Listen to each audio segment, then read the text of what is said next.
changest not thy compassions, they fail not. As thou hast been, thou forever wilt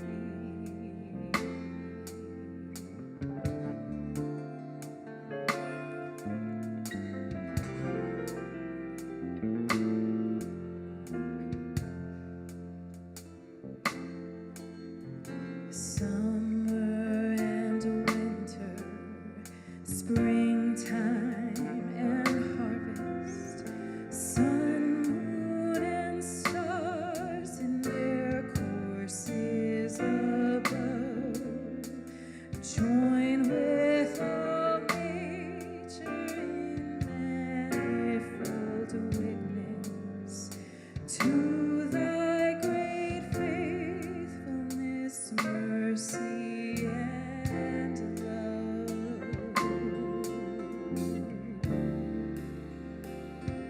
Mercy and love.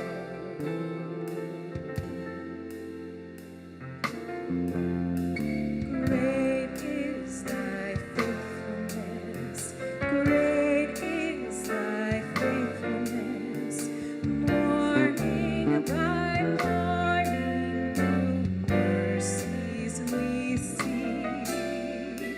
Amidst the pain of this world you breathe with us, unfailing faithfulness dwelling so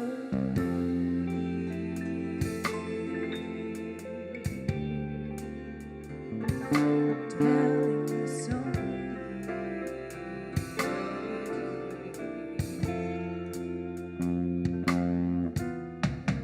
pardon for sin and a peace that endureth, thine own dear presence to cheer and to guide, strength for today and the same for tomorrow, blessings for all, Christ within us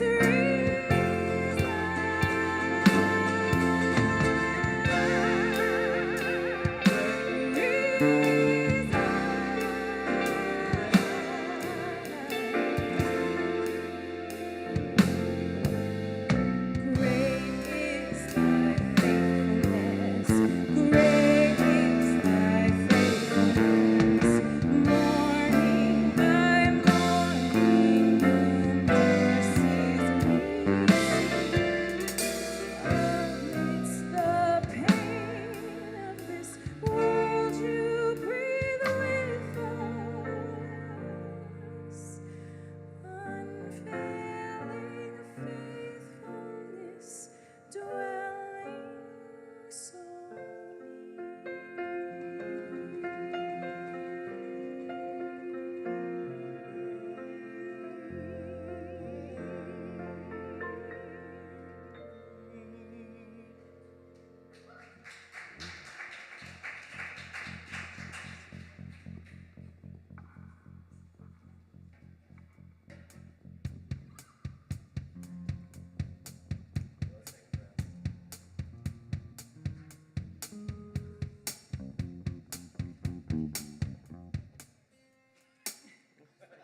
we just jamming?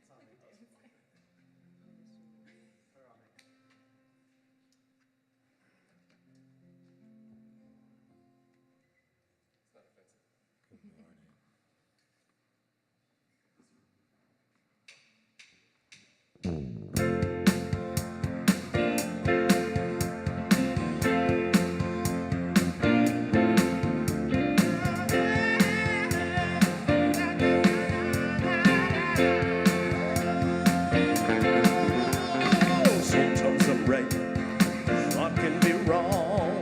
My own beliefs are in my song. The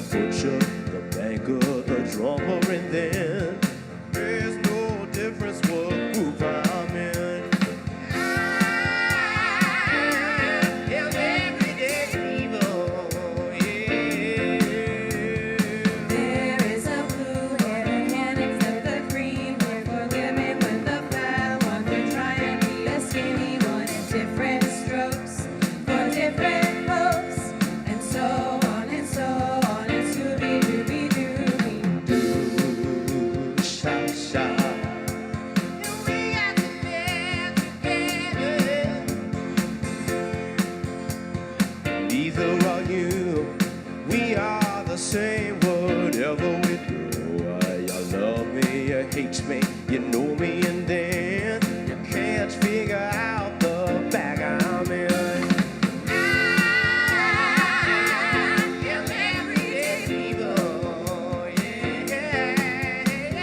There is a long hair that doesn't like the short hair for being such a rich one that will not help the poor one. Different strokes for different folks, and so on and so on. And Scooby-Dooby-Dooby. Ooh, sha, sha.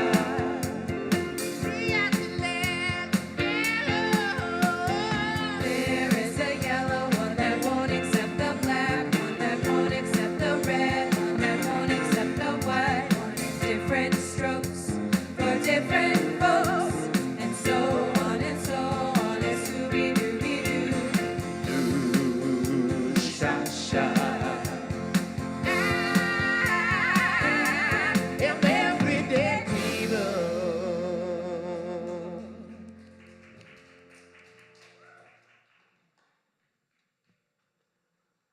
Good morning, everyone. That was a brief tribute to, for those of you who don't know, Sly Stone from the band Sly and the Family Stone passed away earlier this week. So that was a loss for myself and those admirers of his music, especially. That's kind of the music I grew up on. So a little shout out to his family. My name is Reverend Dr. Christopher Carter. My pronouns are he and him, and I'm the lead pastor of the LOFT Faith Community. The purpose of the LOFT is to gather and best discern how we can follow Jesus' spiritual path of radical compassion, both individually and collectively. And we do this by a few different approaches. First, we aim to be unapologetically inclusive. We are conversation-oriented, and we teach theologies that promote the flourishing of all life. And with that in mind, we want to and strive to create a space where all people can feel welcome, where all people, regardless of their race, gender, class, sexual orientation, belief or unbelief, can find a place in this space and can have a sense or identity of belonging here. In the spirit of being welcoming to everyone, we invite you to write your name on one of the name tags that we have on here, the magnetic ones. You can write your name, your first name, whatever you want to put on there, and include your pronouns if you would like to. Just a way for us to get the chance to continue to learn each other and get to know each other. I did want to say before we go too far is that today is Father's Day, so I know there are many fathers. Yeah, somebody's actually said something about Father's Day. Now, usually Father's Day is, compared to Mother's Day, is quite muted. There isn't the fanfare one has, but at the same time, we don't really want the fanfare, right? Just kind of want some peace. At least maybe that's just me, I don't know. So, no, we will talk a little bit more about that in our conversation today. But also, I've been thinking through what it might mean for us to, and this really comes out of, we have honestly an excellent men's group that really wrestles with and has helped me continue to wrestle with what it means to be a man, a father, a person of faith and character. And I want to take some of the conversations that we've been able to have and put together a little series or something that I'm going to do in a few weeks. So I want to just lift that up, and we'll say more about that as we go, but I want to at least say something to begin with. This month, we are celebrating Pride Month. And we've had various conversations about intersecting identities and what it means to have a theology that accepts and welcomes all people regardless of their gender or sexual orientation. The title of today's sermon is really a play, or I should say conversation, is really a play on some theological words for those of you who may understand what transubstantiation, oh my gosh, sorry. I need some water. So, transubstantiation, thank you, is this conflict, I would say, that arose during the beginnings, or I should say right at the beginnings of the Protestant Reformation, when people were trying to figure out who or what they believed in. Thank you so much. Oh my gosh. I didn't even eat anything this afternoon specifically because of this, because I had granola really early, and I was like, if I don't eat anything and have some water, it should be fine, but apparently not. So, transubstantiation. So the idea, the problem The conflict that arose after the Reformation were that these different Protestants were arguing about what it meant to practice Holy Communion. When you bless the elements, do the bread and wine actually become the body and blood of Christ? This was like a huge, huge deal. And at its core is really about what it means for us to be transformed in community. Do we actually believe through the consumption of this meal we are a changed people, that we actually grow and shift and change how we understand ourselves and how we relate to and connect to each other? I chose this as the title for today's conversation because I think in so many ways, the conversation we're going to have today around transgender and trans identity and theologies is along the same kinds of lines about growing, shifting, and changing our understanding of who we are. What does it mean to be a space or a community that is open enough to allow people to continue to evolve in their own self-understanding of who they actually are?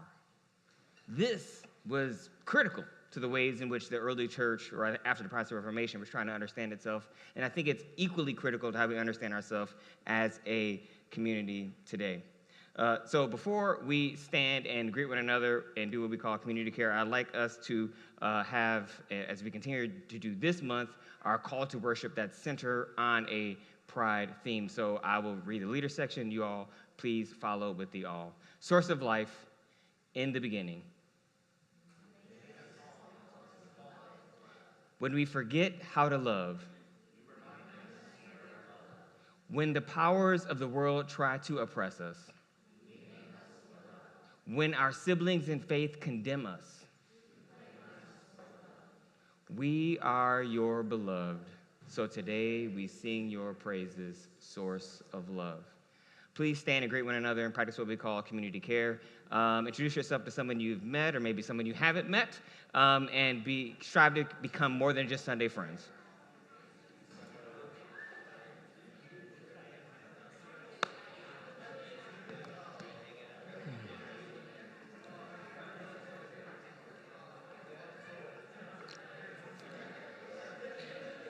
Ah, man.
An angel of the Lord spoke to Philip.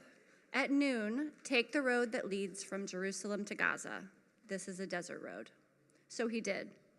Meanwhile, an Ethiopian man was on his way home from Jerusalem, where he had come to worship. He was a eunuch and an official responsible for the entire treasury of Candace. Candace is the title given to the Ethiopian queen. He was reading the prophet Isaiah while sitting in his carriage. The Spirit told Philip, "Approach this carriage and stay with it." Running up to the carriage, Philip heard the man reading the prophet Isaiah. He asked, "Do you really understand what you're reading?" The man replied, "Without someone to guide me, how could I?" Then he invited Philip to climb up and sit with him. This was the passage of scripture he was reading. Like a sheep he was led to the slaughter, and like a lamb before its shearer is silent, so he didn't open his mouth.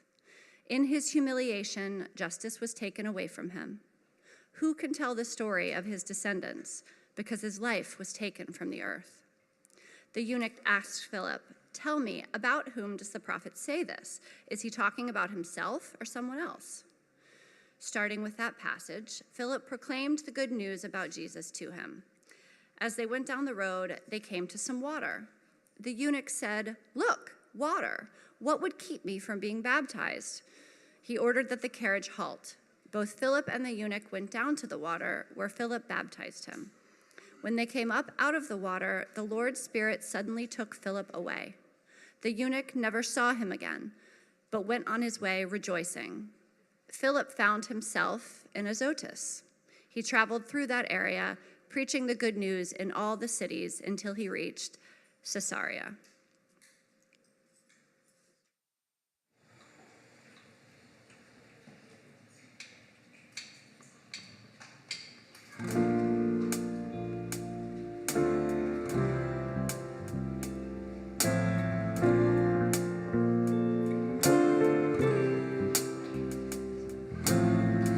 They say this mountain can be moved, and they say these chains will never break, but they don't know you like we do. There is power in your name. We've heard that there is no way through. We've heard the tide will never change. They haven't seen what you can do. There is power in your name. So much power in your name. Move the immovable, break the unbreakable. God, we believe. God, we believe for it. From the impossible, we'll see a miracle. God, we believe. God, we believe for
want to invite Everest to come up here and join me. Please give them a round of applause as they make their way.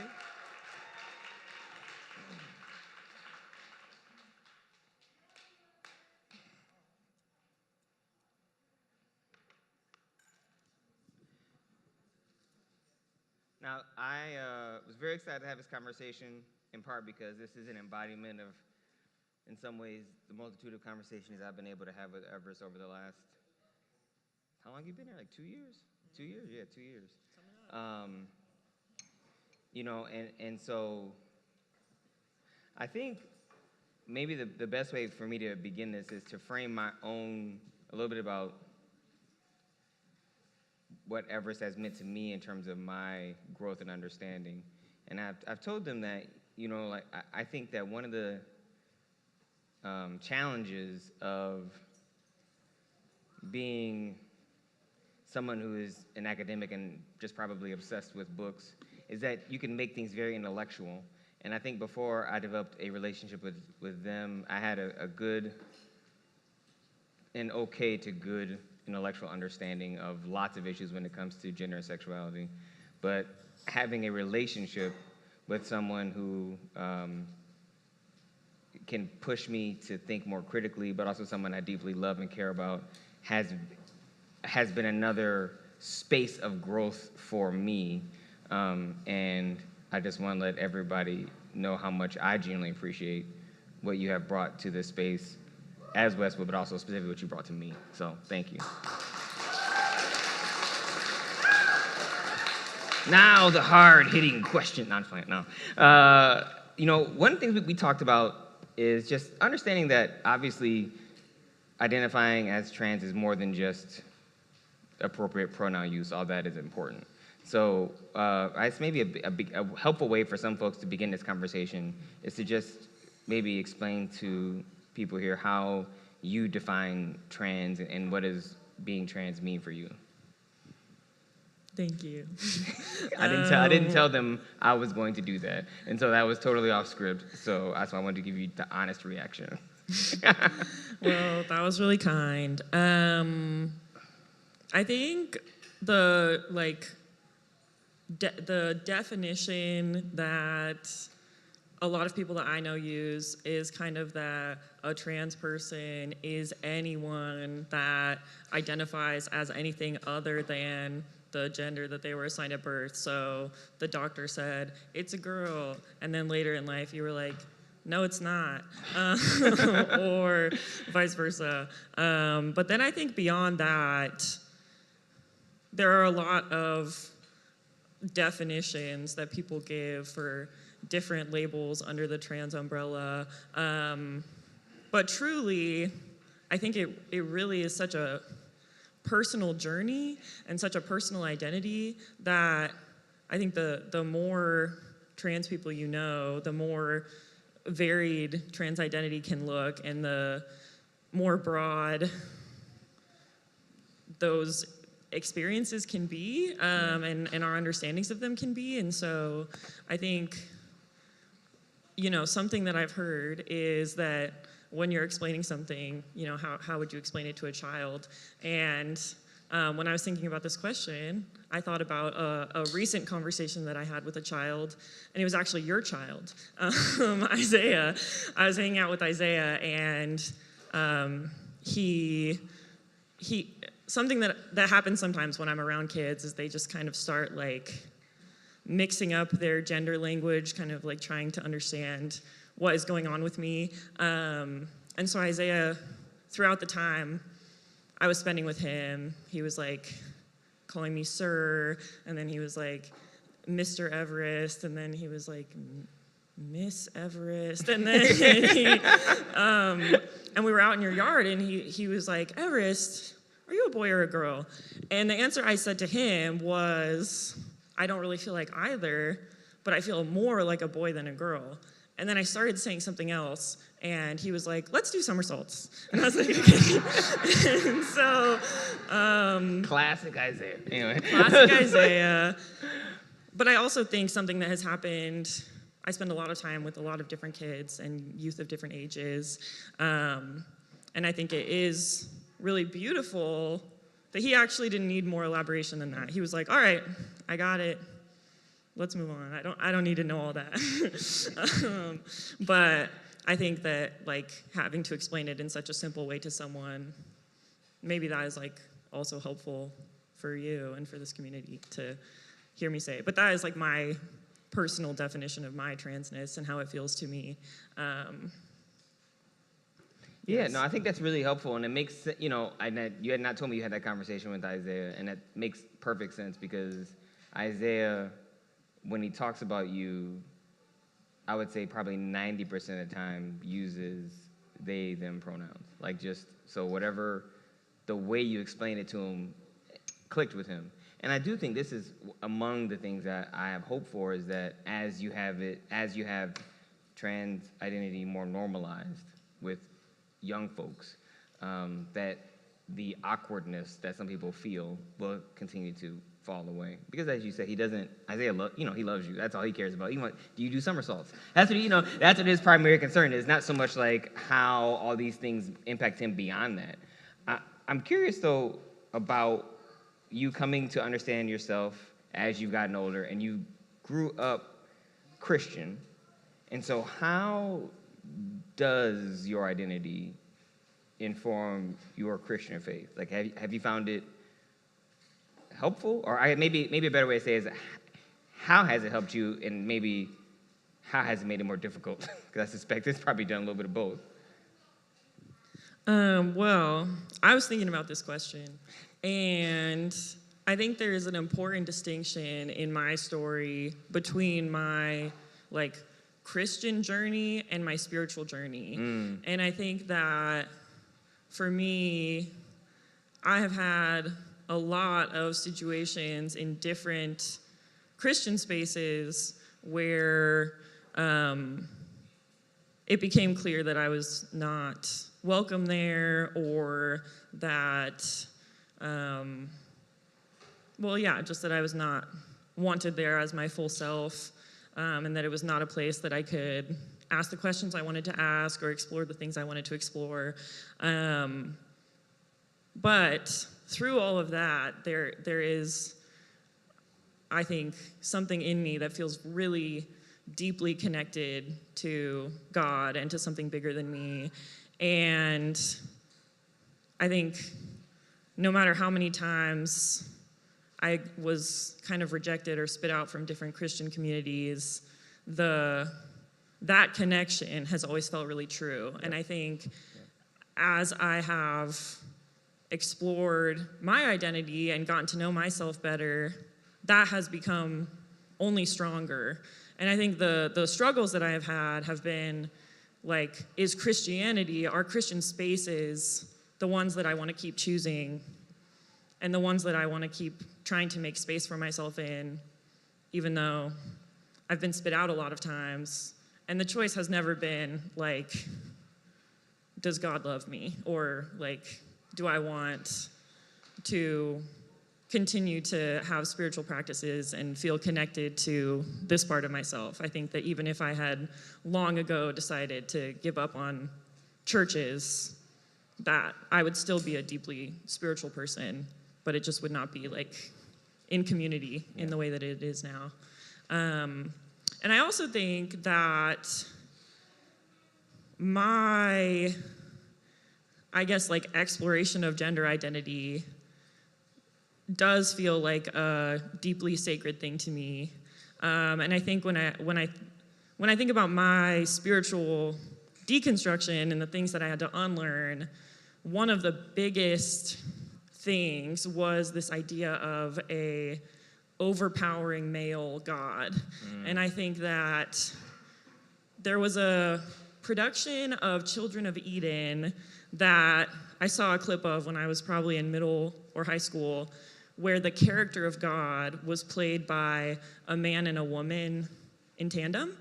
And that was kind of the first time that my brain was like, wait, God, like, if I believe in an expansive, huge, all-knowing, omniscient God, of course there's room for everything in that, and that presence is not just a huge angry man in the sky. That is something that is much bigger than our understandings of gender and would not fit in a box of what Western masculinity looks like.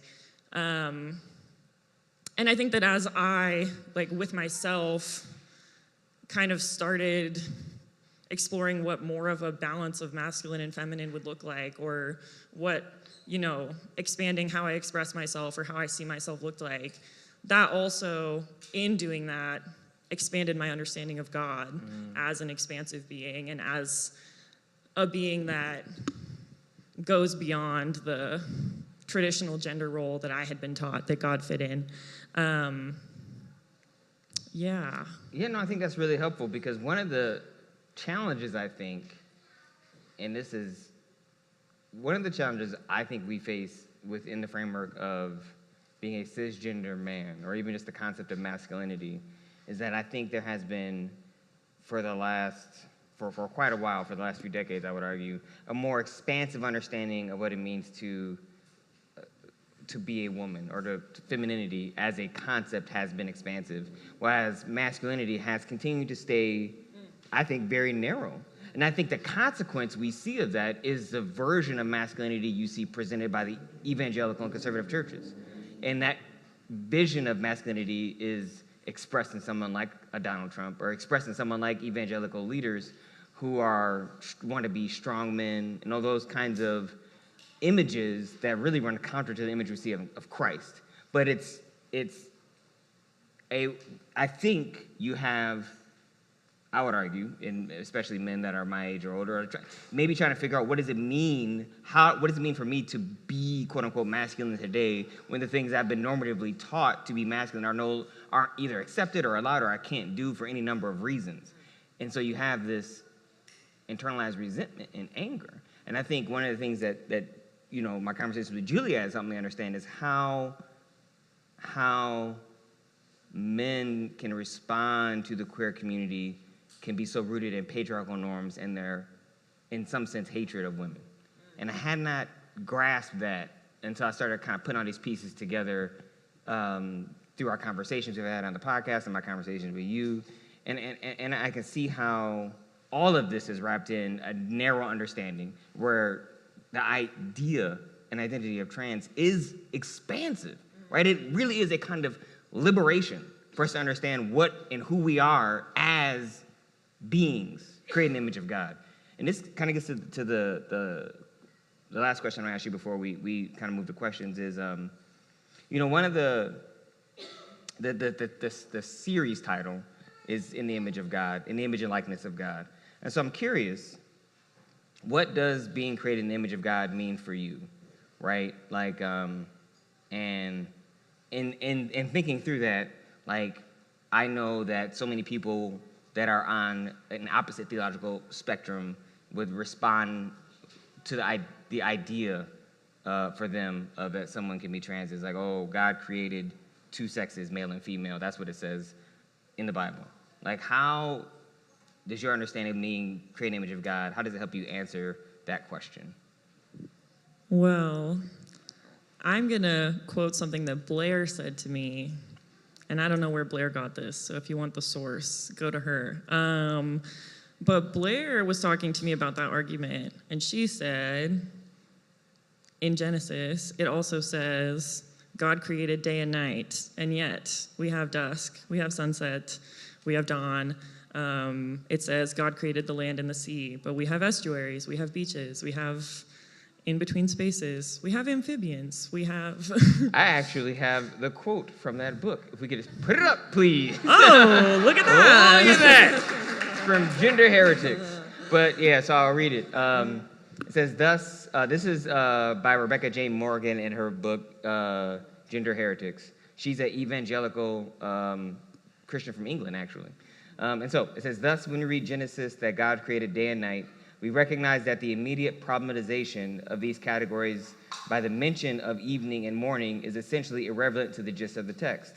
We know and are not troubled by the fact that day and night blend into each other and are anywise simply terrestrial reference for the circumstantial results of cosmic activity. Equally, when we read that God gathered the waters together and called them seas as apart from the land, which he called earth, is of no particular concern to us where lakes, marshes, rivers, puddles, reefs, volcanic islands, and traversable ice caps might fit into the conditional blueprint. And I think that, that is such a helpful realization, right? To think that you have this narrative where for some reason the binary of male and female seems to be more important, the most important binary than all the other binaries that are in there. And that in between those, even though they are constructed as binaries, there is always an in-between. There is always a, coming and going, if you will, of each space. And I had not understood it conceptually that way from the text perspective either until Blair had mentioned it, and then I feverishly was searching for it so Everest and I, we learned two things at annual conference. One, we should sit next to each other because we both we're too distracting to each other. So as I was trying to find different questions I was gonna ask them, I did come across a few different books, and this was one of them, and it connected to what Blair had mentioned.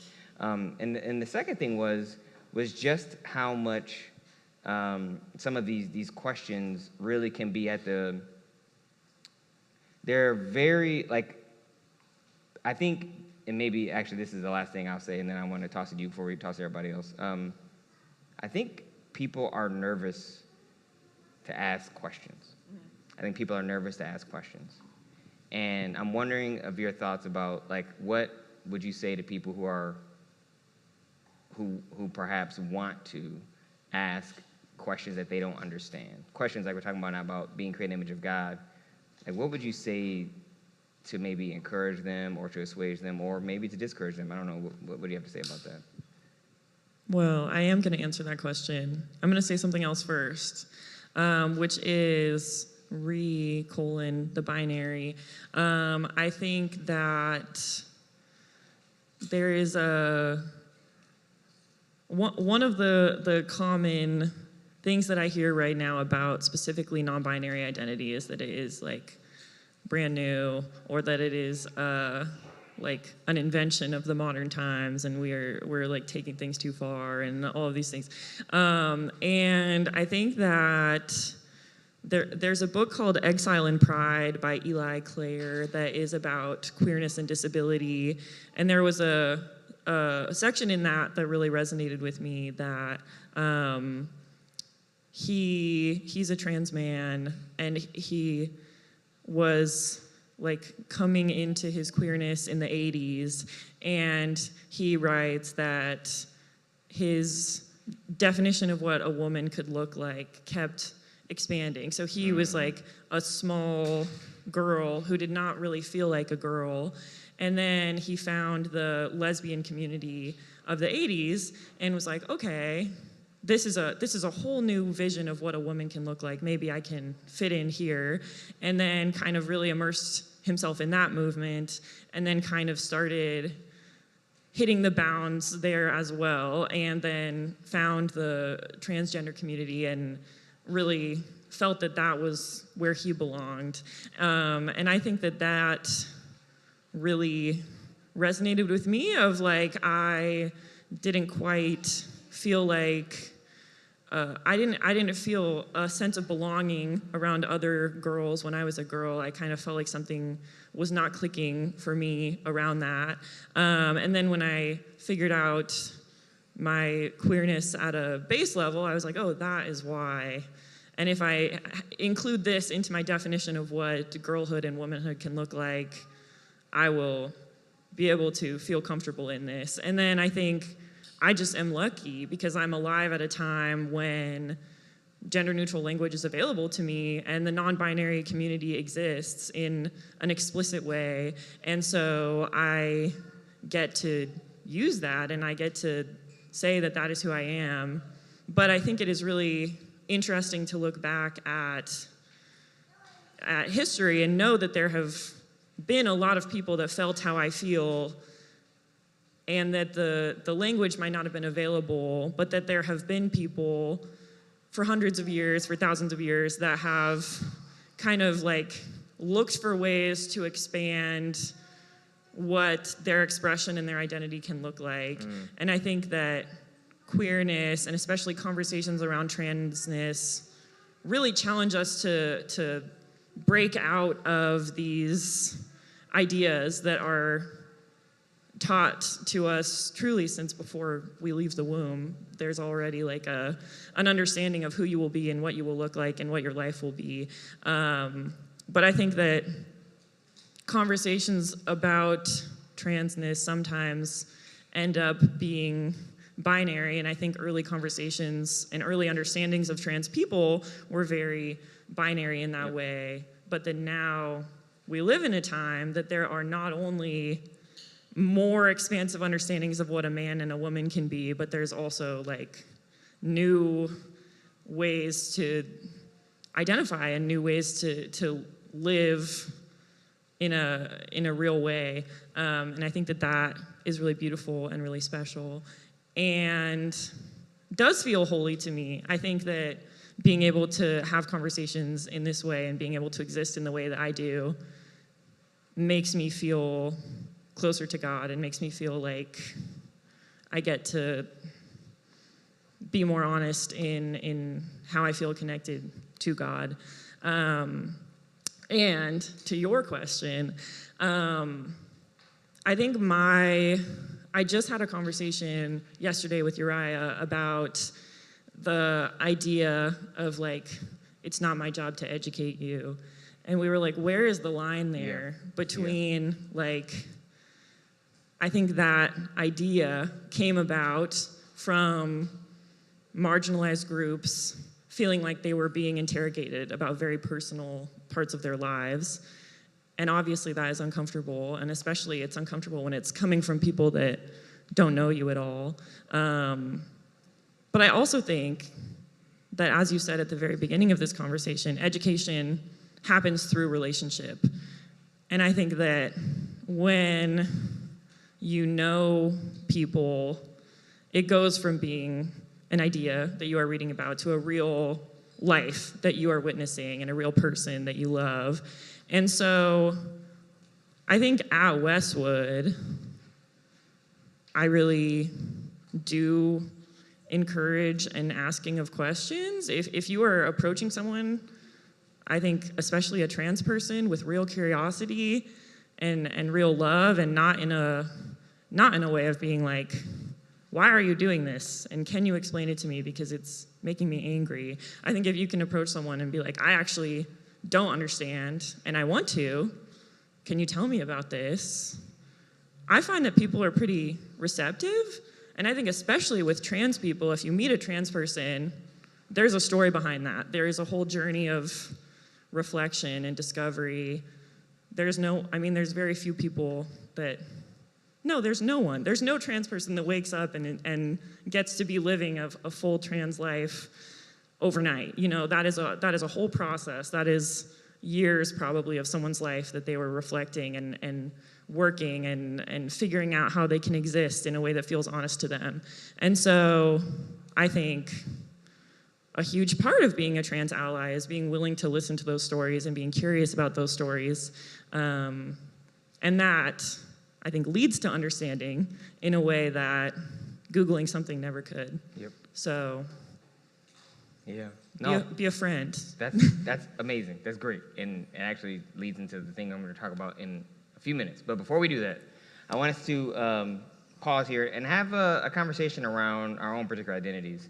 So the conversation question I love for y'all to discuss at your respective tables or couches is, how does your identity inform your Christian faith? And in what ways has your identity made your Christian practice difficult, and how has it made it easier?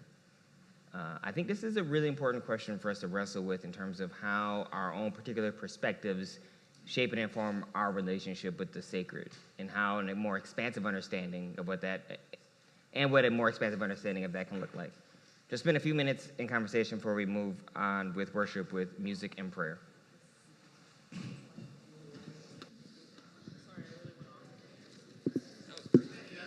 you stay right there?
So this is the time in our worship where we invite you to be in an attitude of prayer.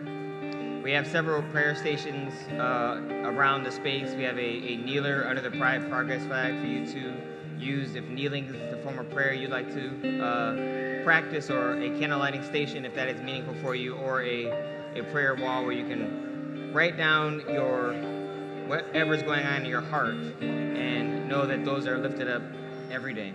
Please use these stations as you see fit.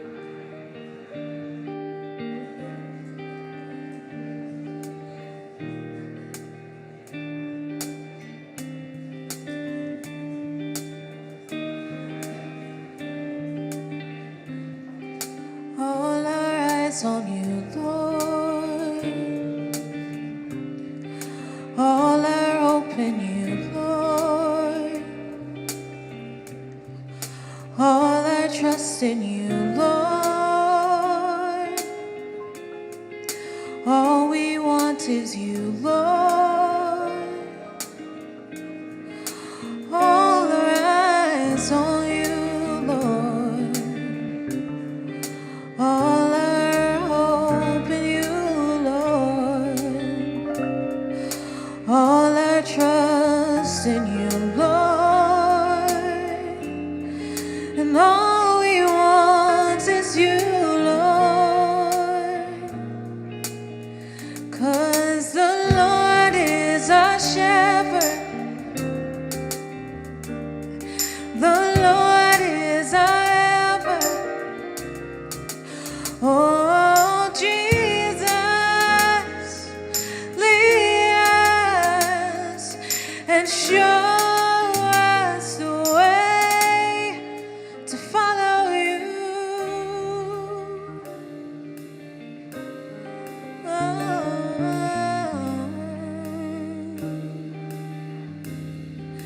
All our eyes on you, Lord. All our hope in you, Lord. All our trust in you, Lord. All we want is you, Lord. The Lord is our shepherd. The Lord is our shepherd. The Lord is our helper. The Lord is our helper. Oh, Jesus, lead us and show us the way to follow you.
We come before you with humble hearts, acknowledging our shortcomings and seeking forgiveness.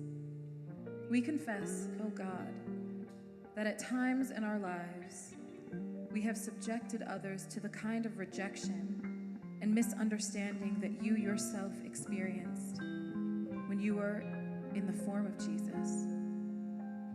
We confess that at times in our lives, we have tried to control the paths of those that we love, deeming them out of their minds or unworthy of acceptance when they veer from our own expectations for how they should be or whom they should love. Have mercy on us, God, when we have believed what others say about us rather than what you promise. Have mercy on us, O God, when we have caused others to doubt your love. Forgive us for the moments we stand in our own way or in the way of others, dimming their God-given light and participating in the silencing of God's given voices.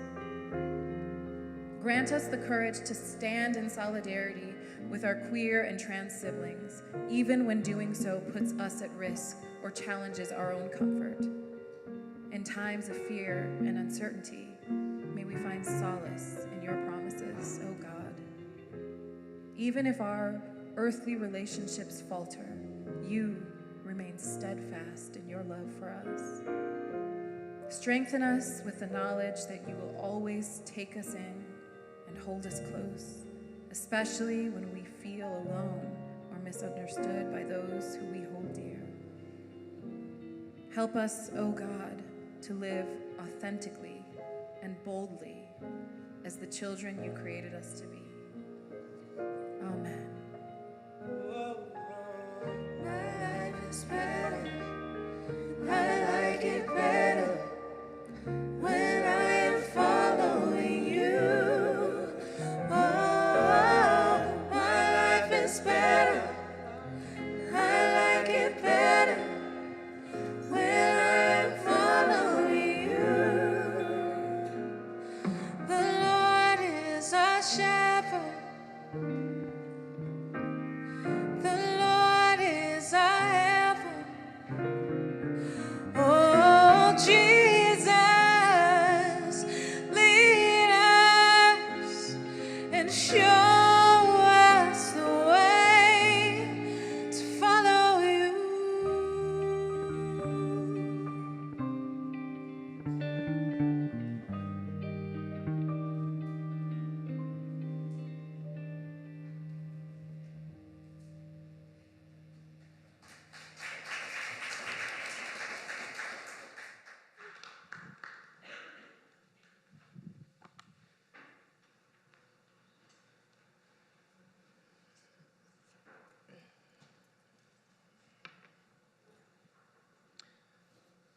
So I mentioned last week, and I wanted to kind of give you a chance to elaborate on the quote that you had on the podcast a few weeks ago. And to me, it really ties into the scripture we read today. So the quote you had when you were on the podcast was, there were no accidental queer Christians. And what's interesting to me, even in your previous answer around the idea that there's been these two fixed genders, when we have examples like we had in the Bible that we read with the Ethiopian eunuch, where we know that not to be true, right? And there's this person in the text who is clearly wanting to understand what it means to be a person of faith and trying to learn on their own. And there's this, improbable encounter. And because even that immediate relationship that person develops with Philip, they're able to be baptized and accepted into the family of Christ, right? And so there's this way in which, even in the moments that seemingly are accidental within Scripture, it's not an accident. That this person was in Jerusalem trying to learn, trying to understand, was ultimately a follower of the way. And so I'm curious, if you could unpack that statement a bit more. Like, what do you mean by saying something like there are no accidental queer Christians? Well, I think that like I said earlier, I think that if you are if you are an out queer person entering Christian spaces, I would say a majority of the time, at least in my life, that is not met warmly. It is either like tolerated, but don't talk about it, or it is like explicitly condemned. And I think that, again, I have felt deeply connected to God since I was very small. And I think I have loved the story and the person of Jesus since I was very small in a way that kind of gave me a foundation that was strong enough that when those things happened, I guess at the beginning there were a few times that I was like, oh, maybe they're right. Like maybe something is really wrong with me. Maybe God really does not like who I am. But I think I have a strong enough personal connection with God that I think entering those spaces, being told those things, having people kind of dismiss me or shut me down or directly condemn me in those ways, it did feel like it was more about the space than it was about me.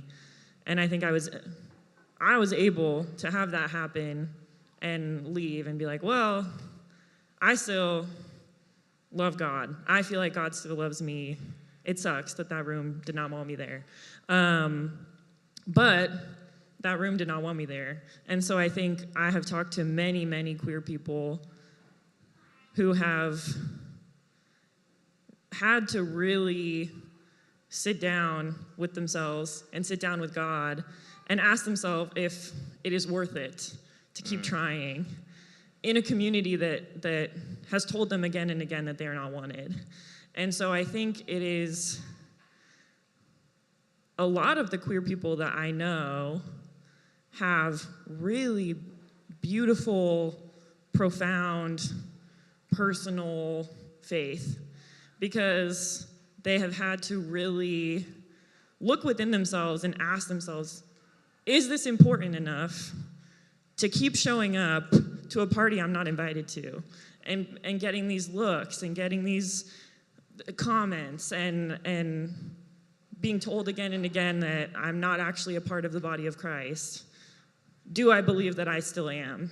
And am I willing to keep searching for a place that wants me there?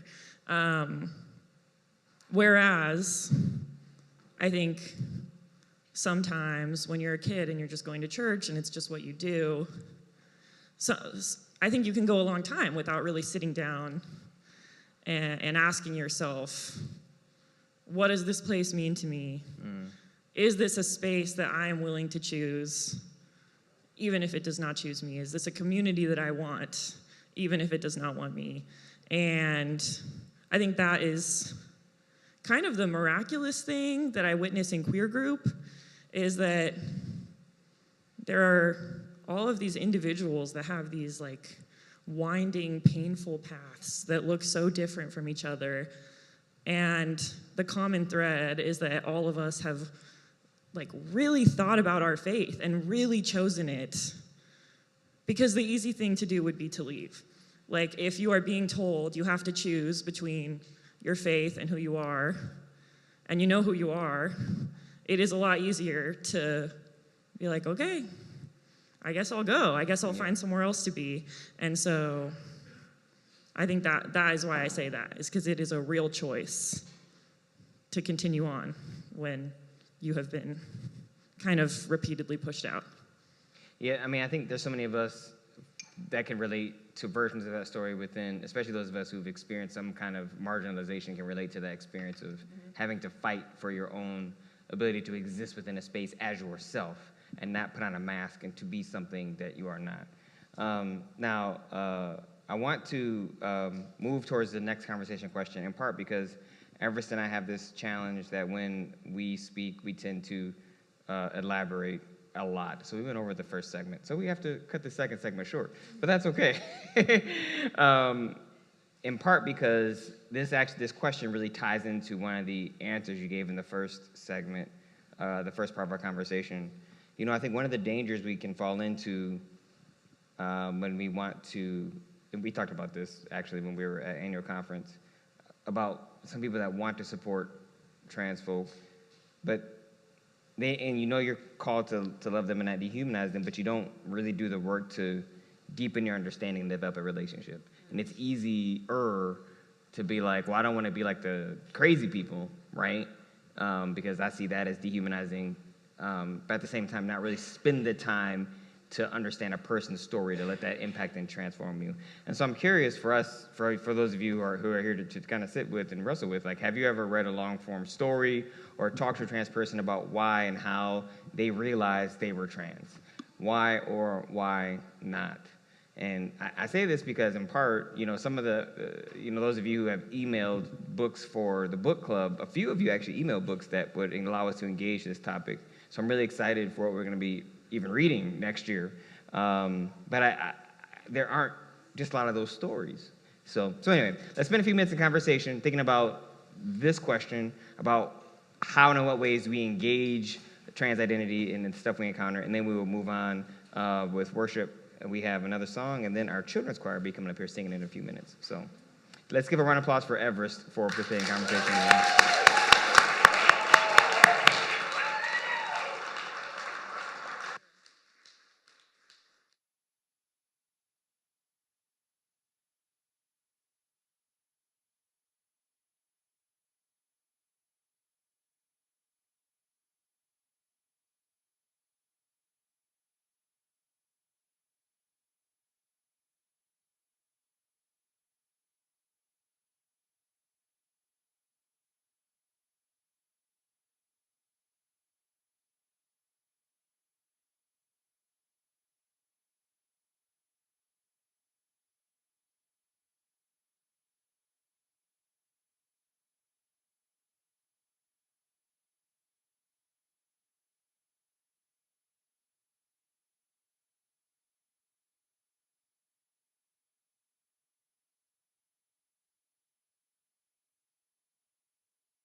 You know my name. You know my name. I know you know my name. You know my name. My love, how you walk with me. Love, how you talk with me. Even if I don't listen, I love how you tell me I am your own.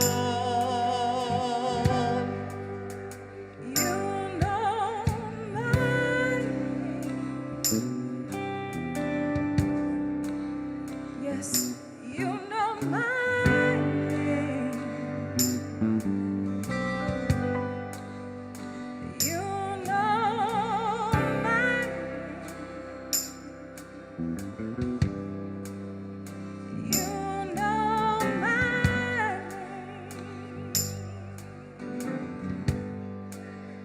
And oh, how you comfort me. And oh, how you counsel me.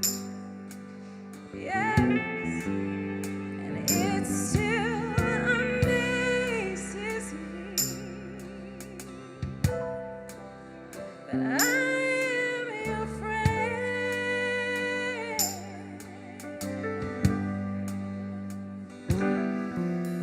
So now I pour out my heart to you.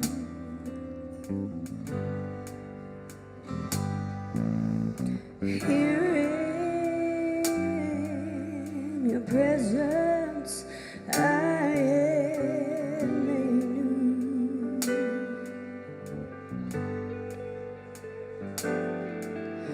So now my heart to you.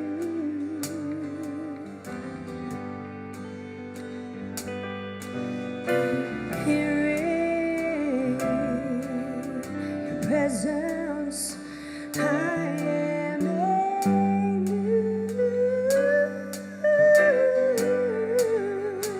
You know my name. And I know you Oh know. yeah. You know my name. You know my name. You know my name. You know my name. Oh, how you walk with me. And oh, how you talk with me. And oh, how you tell me that I am your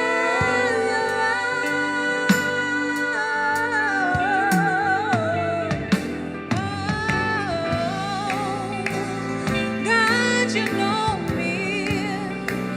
So I trust you with my life, yeah. Yeah.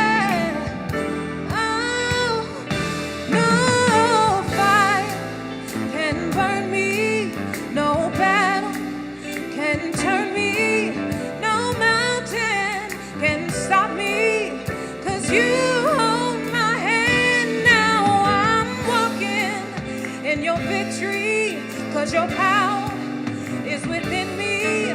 No giant can defeat me, 'cause you hold my hand. No fire can burn me. No battle can turn me.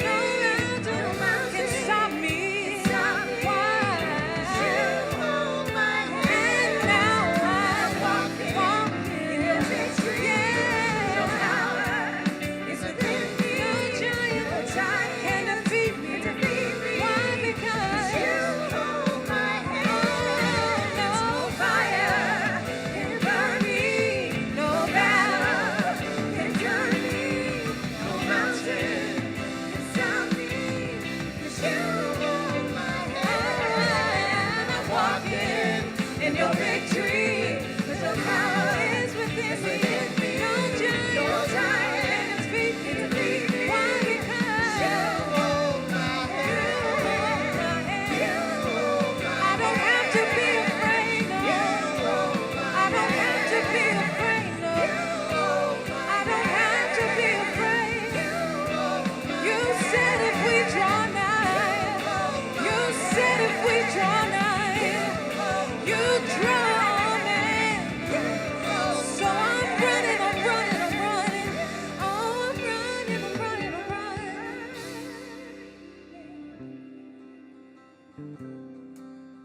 Yes, you know what I need. You know my name. Yes, you know my name. Oh, how you walk with me.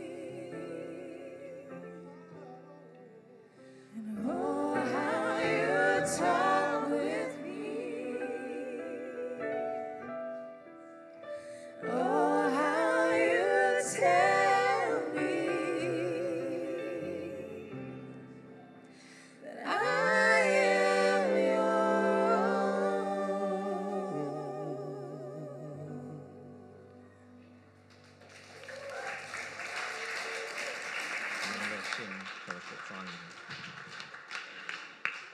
All right, I want to invite the children's choir to come on up.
All right, everyone. I'm going to let Shin tell us the name of the song that we are singing so we all know.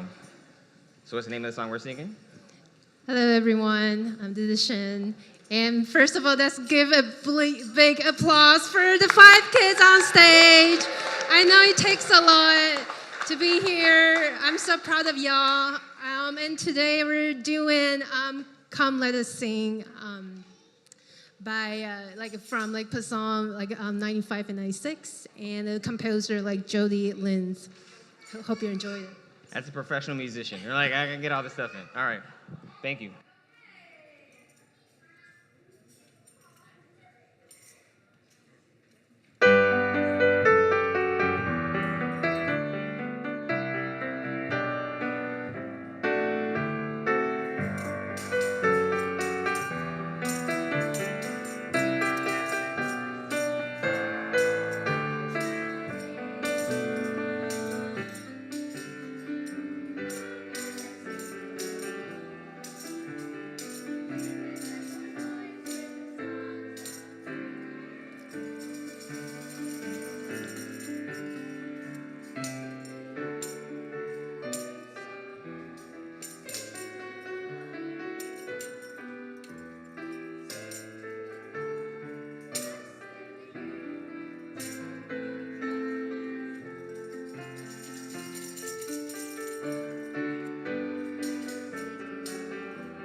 All right. We don't really have, the only announcement we have is men's group. Westley, was that the one announcement, men's group? Yep, men's group is meeting on Wednesday at 8 o'clock. And so that's the only announcement. If you are new to the space and want to connect with us, please go to the loftla.org/sign up so you can figure out how to get plugged into the different things that we have going on in the space, whether it be small groups, book clubs, pilgrimages, all kind of stuff that we are going to be doing over the next several weeks and over the summer. Again, I want to wish all the fathers in the space a happy Father's Day. Please give the dads a round of applause.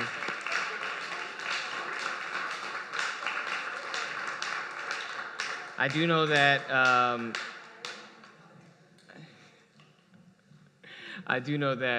as I said earlier, I know Father's Day isn't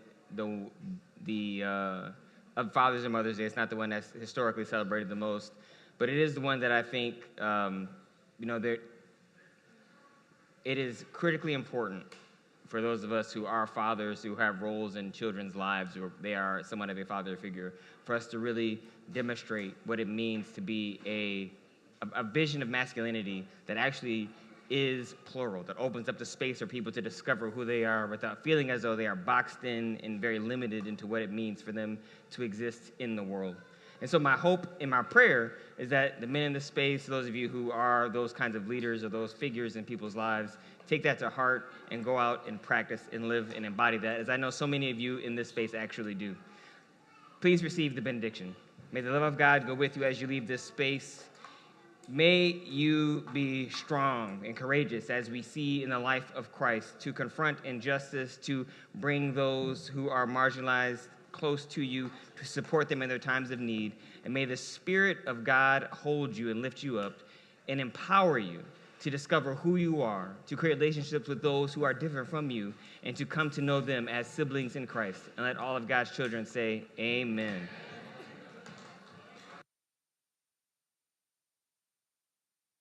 Shoot, I forgot all about the Bibles.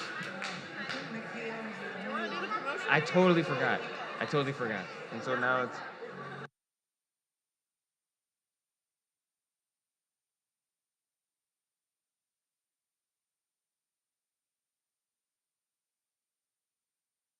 Was it Michaela and who else?